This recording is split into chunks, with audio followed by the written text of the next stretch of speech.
A verdadeira história por trás de Pânico na Floresta. Era uma tarde qualquer quando 6 jovens decidiram pegar um atalho por uma estrada perdida no meio da Virgínia Ocidental. Eles não sabiam, mas aquele caminho levava direto ao coração do inferno. O que parecia ser apenas um pneu furado virou um pesadelo. Um por um, eles começaram a desaparecer, gritos ecoando pela mata, roupas ensanguentadas. E o pior, algo ou alguém os observava. Uma família deformada, silenciosa, faminta e sedenta por carne humana. Essa é a premissa do filme Pânico na Floresta, lançado em 2003. Um sucesso cult do terror que gerou sequências, remakes e noites insones para quem se atreveu a assistir. Mas... e se eu te dissesse que essa história, por mais absurda que pareça, pode ter sido inspirada em eventos reais? Senta aí e escuta com atenção, porque o que eu vou te contar agora é a verdadeira história por trás de Pânico na Floresta, a Floresta Maldita. A história se passa nas montanhas isoladas da Virgínia Ocidental, uma região dos Estados Unidos cercada por florestas densas, estradas estreitas e comunidades que até hoje vivem afastadas da civilização. Essa região é famosa por suas lendas. Algumas falam de criaturas que vivem nas montanhas, outras de famílias que nunca tiveram contato com o mundo exterior. E há aquelas que falam de pessoas que desapareceram para nunca mais serem vistas. Ninguém entra nessas florestas à noite. Os moradores juram ouvir gritos, passos pesados e às vezes veem olhos brilhando no escuro. A família canibal de Sawney Bean. Mas para entender o que inspirou o filme, precisamos voltar no tempo. Muito tempo. No século XVI, na Escócia, viveu um homem chamado Alexander Sawney Bean. Segundo relatos históricos e lendas locais, ele era um simples trabalhador.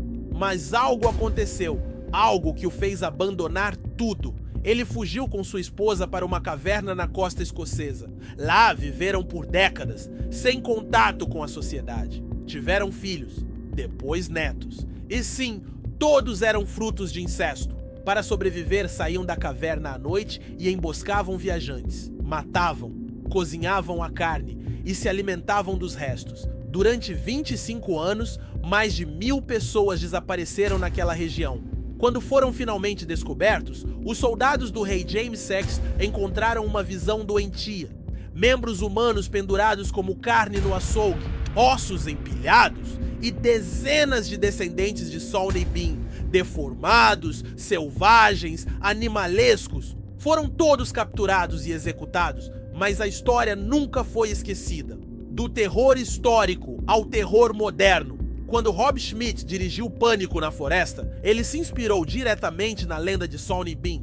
Trocou as cavernas da Escócia pelas florestas americanas, trocou a época medieval pelo século XXI, mas manteve a essência, uma família isolada, deformada, canibal e mortal. E essa ideia não surgiu do nada.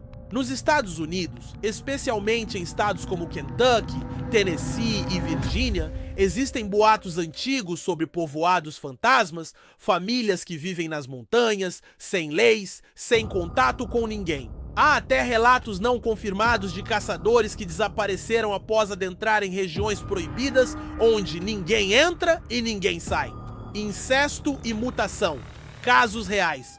E por mais grotesco que pareça, a ideia de mutações por incesto também tem base na realidade. Em 2013, na Austrália, um caso chocou o mundo. A família Colt, um clã com mais de 40 membros, todos frutos de relações entre irmãos, primos, pais e filhos. Eles viviam isolados, sujos, em condições desumanas.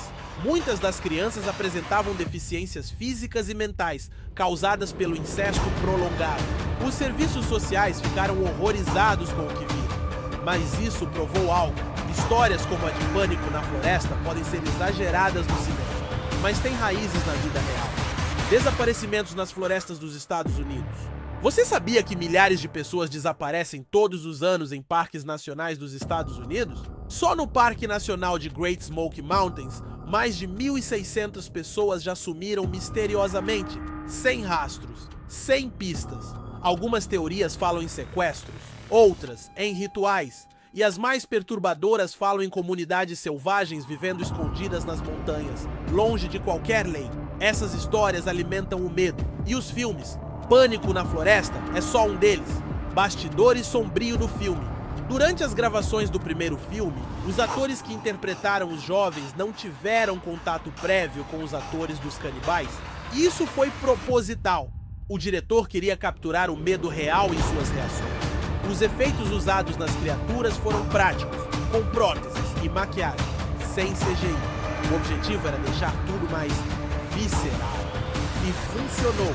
O resultado foi um filme sujo, cruel e claustrofóbico, como um pesadelo que você não consegue acordar.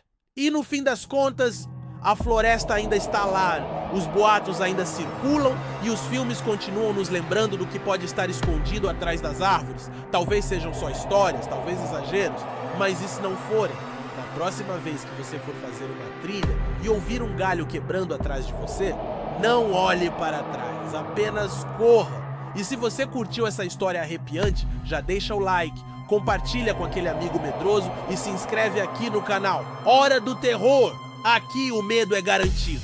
E todo dia tem mais histórias sinistras como essa. Ativa o sininho para não perder nenhuma história macabra.